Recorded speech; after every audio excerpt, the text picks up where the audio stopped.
NetsBoy, so let's hear what he has to say.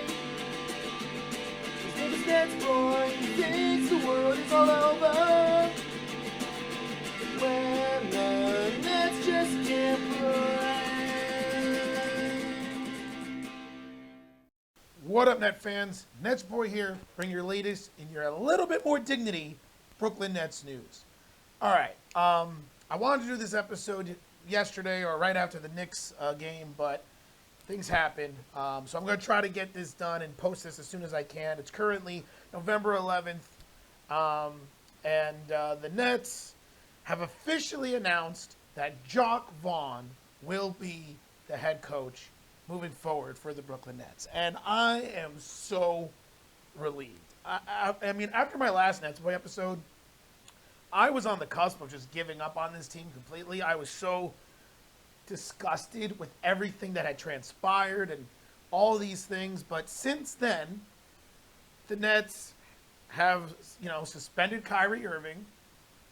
They gave him a laundry list of tasks that he needs to do in order to come back from his suspension, which there's an argument about is it a little excessive and so on and so forth. I personally don't think it is because I don't think Kyrie fully understood the severity of his situation. We'll touch upon that in a second. But I can understand the argument that it's a little much. And then there was this rumor about the Nets bringing in Ime Udoka. And I remember last episode I said, you can't do this. You cannot bring in this Ime Udoka with his off-the-court shenanigans that he's dealt with and add it to the dumpster fire that is this situation of this Brooklyn Nets team. And I was so close. I swear, if the Nets brought Ime Udoka in, I was going to, if I were going to do another NetsBoy after that, I was going to put over the banner, I would cover up Nets and just put jokes, the Brooklyn jokes. I wouldn't have my jersey on or my hat. I just have sunglasses and a t-shirt, and I was just going to completely just bash the Nets. That's really what I was going to do. But somehow the Nets have tried to build some credibility, and I'm pleased with it. I'm still not thrilled with how they've allowed this to happen, but it seems like they're trying to save face now and do what they should be doing, starting with the suspension and then hiring Jacque Vaughn. So let's just touch upon the suspension real fast before we really address Jacque Vaughn and what we see from the Nets recently, which has been a lot better in the sense of basketball. Look, as I said before, it's a 5-game minimum suspension, a laundry list of things that need to be done, including an apology, which Kyrie did officially do, meet with organizations and talk to the league and talk to Joe Asai and do some sensitivity training and stuff like that. I mean, look, there's a lot of people who think this is a little much, and I understand that side of the argument completely, and I don't fully disagree that it's a little much. But you want to know something? The thing that I think people are kind of overlooking is that this response by the Nets is kind of accumulated over the last 3 years that Kyrie Irving has been with this franchise. Yes, they're saying it's because he posted, the link to the movie and then showed no remorse for it at all in the coming weeks after and kind of doubled down on it, which I think was even worse than posting the link. I mean, anyone could post a link to something and not realize what they posted and apologize. He didn't even apologize. He doubled down. And that's the reason for the suspension, by the way. Some people seem to miss that mark. They still think he got suspended for posting the link. No, he's suspended for posting the link and then doubled down and not apologizing and not admitting the fact that he offended a whole group of people in the process of trying to make his point. And he just kept double downing and trying to paint everyone else as the villain, when really the reality was he did something he should not have done, and he showed no remorse until he got suspended. Then he said, I acted, out of emotion and being unfairly called an anti-Semitic person, and I was upset by it. That's fine, but at some point, where is the accountability? And that is where I'm going with this. The last 3 years, Kyrie Irving has had zero accountability. The Nets have held him to nothing. They let him do whatever the hell he wanted.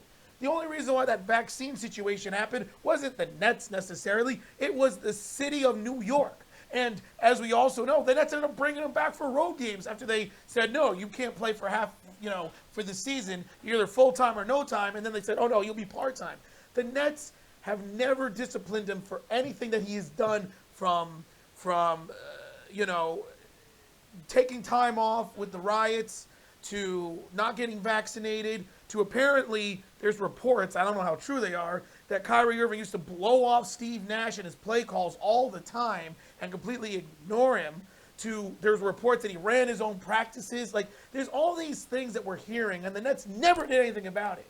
So what I really believe is this suspension and laundry list of tasks that Kyrie needs to do to get back on the good side of the Nets is more of the accumulation of all the crap that this man has pulled the last 3 or 4 years. It boiled up. And for those who think that that's unfair, let me just say this. I see this firsthand all the time. In life, it happens a lot. People give people benefit of the doubt all the time. And it builds up. And then they do something else wrong. And it builds up. And then do something else wrong. It builds up. And they're saying, please, please, please don't do something like this again. And they get to a breaking point where they say, you know what? You have given me no choice.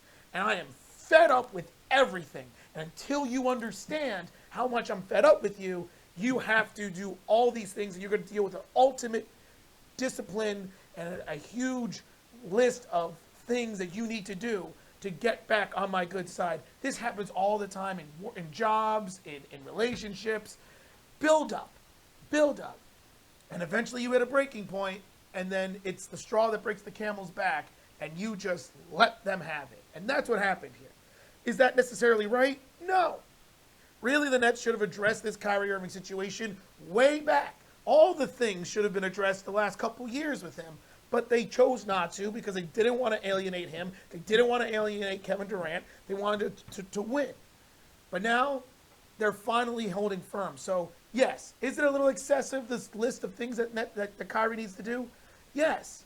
But do I think it's fair? Absolutely, because it's accumulation of everything that has transpired with this man for the last 3 years. Right or wrong, that is the reasoning, and I'm okay with it. So that's that with Kyrie. By the way, obviously, let's quickly address the elephant in the room. How much better do the Nets look without Kyrie? Like, seriously, they're 3-1 without Kyrie, and their one loss was against the Mavericks. It was a hard-fought game. The Nets battled back, being down by 10 with 2.5 minutes to go. A chance to tie the game, but Durant missed a free throw of all people, and they even got the offensive rebound, but Royce O'Neal couldn't do anything with it. I mean, but that was a game that, like, this old Nets team would not have come even close to coming back. When they were down by 10, they would have been blown out, and they would have lost by like 15 or 20. Instead, they bowed back and had a chance. So the elephant in the room is as clear as day. Nets play better without Kyrie. There's a number of reasons for that, but to me, the most obvious one is the lack of distractions. They're just focusing on basketball. There's also a basketball reason, too. You know, the ball moves a lot more when the ball doesn't get stick to Kyrie Irving, who dribbles through the defense for hours. That plays a factor. They also play better defensively because no knock on Kyrie as a defender, but he's a little too small to be guarding all these players. So that's another reason. But, that is what it is. So that's the elephant in the room. I do think it's funny, and I personally do believe the Nets at this point are better off without Kyrie. But we'll see what happens with that moving forward. Now, let's talk about Jacque Vaughn, all right? This was a great hire, in my opinion, by the Nets. Look, the Ime Udoka situation, I touched upon it before. It just could not happen if you're a Nets organization. You could not allow somebody with that track record, that fresh, no less, of a track record, to come in and be the leader of your organization with everything else going on. Basketball-wise, I thought it would have been a great hire. But optics-wise and PR-wise, it would be a terrible, terrible decision. And there were loads of strong voices telling Joe Asai, including NetsBoy, saying, you cannot bring this man in. Telling Sean Marks, you cannot bring this man in. We need respectability. We need credibility. Not just on the court, but off the court. So we need someone who can be that beacon of hope and that voice of reason. And who better than Jacque Vaughn, a guy who's been with this Nets organization now for 7 years. has taken over as an interim coach before when the Nets let Kenny Atkinson go and led the Nets to a 7-3 record in the bubble. A guy who has relationships with everyone in the organization already, and overall just appears to be a really good guy. I mean, when you hear him talk, you can't help but be like, I like this guy. He just seems like your average, nice, decent human being. Now, maybe there's more than meets the eye, you never know, but just talking to him and listening to him, he's just someone you want to root for. So I think it's a great hire. And the fact that he's been with this organization for 7 years, he has relationships, he's been the assistant coach, it allows him to step in and makes that transition a lot smoother.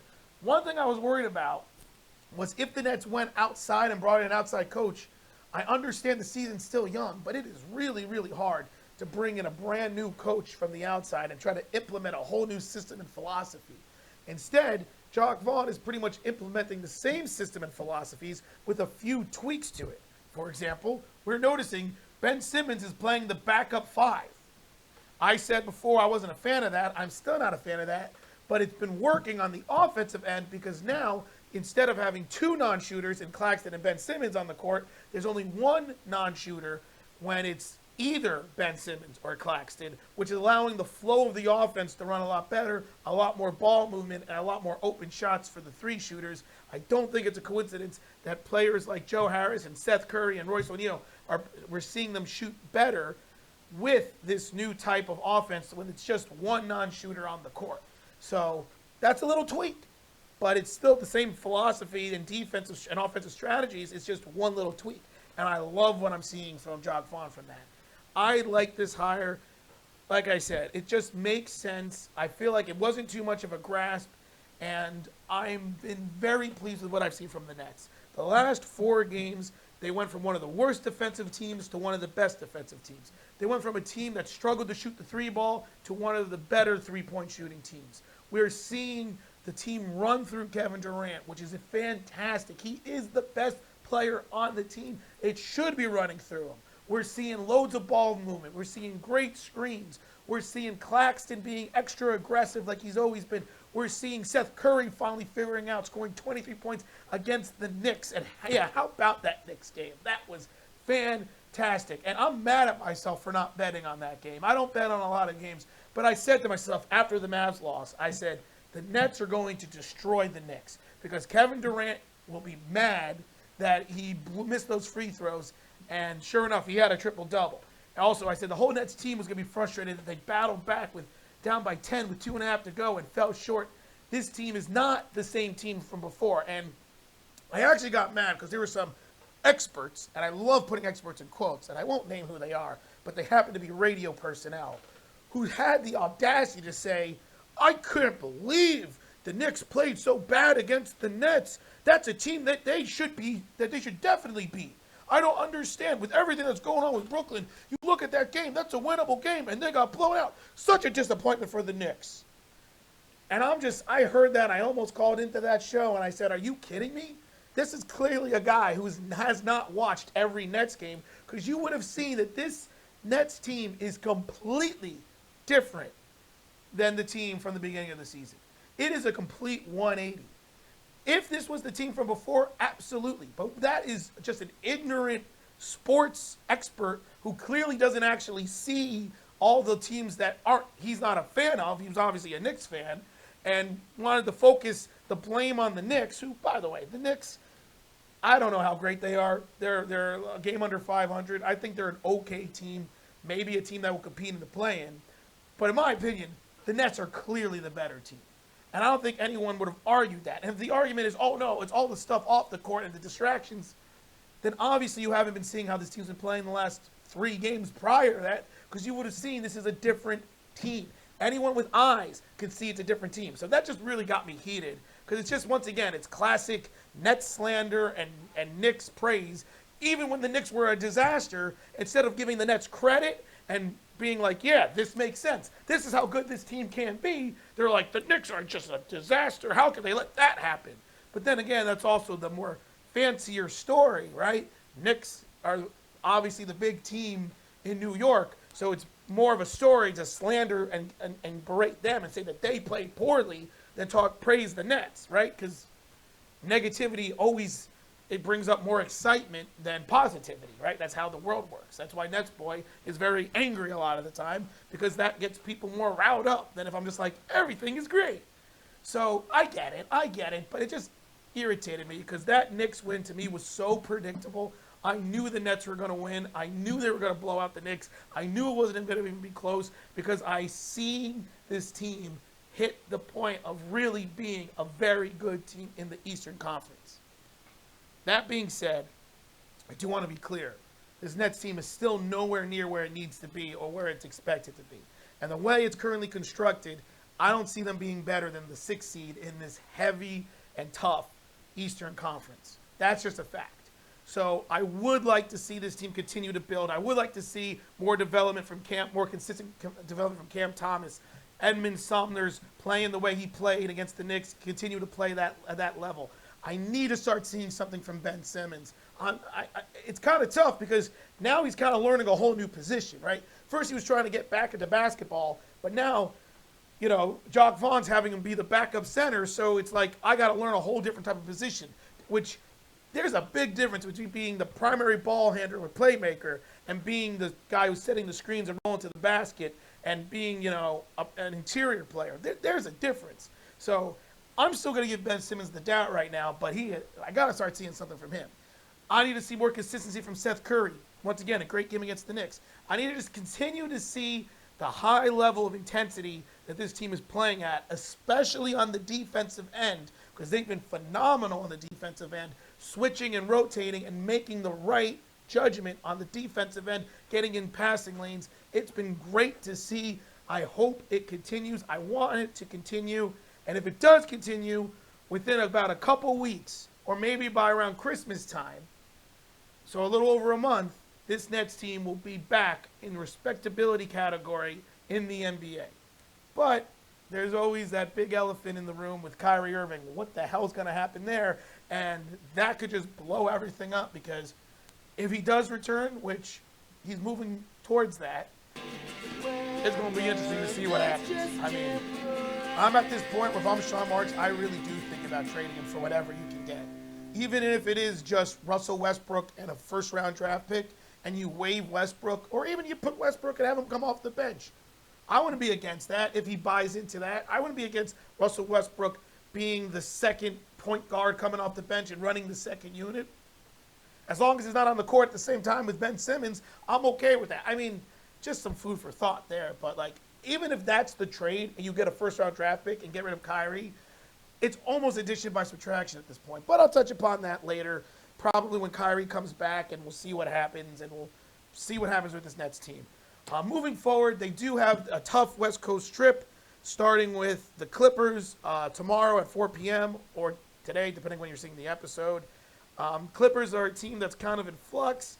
Kawhi Leonard, we know he's dealing with health issues, but that's still a good team on paper. We'll see what happens. And they got the disappointing Lakers, the Kings, and the shocking Trailblazers before coming back against the Grizzlies back at Barclays Center. Next 4 games, Clippers, Lakers, Kings, Trailblazers. Give me 2 out of 2. I think they could win 3 out of 4, but if the Nets go 2-2, I think I'll be okay with that. But, you know, we'll see what happens. So, overall, much better tone than my last episode, and I'm pretty pleased. Let me know what you guys think about everything. The Jacque Vaughn hire, you know, the way the Nets have been looking since Vaughn's taken over. Ben Simmons playing the 5. Kyrie Irving, if you want to continue to talk about him, I don't know. Let me know what you guys think about everything. And until then, this is NetsBoy feeling a little bit better about this team and signing off.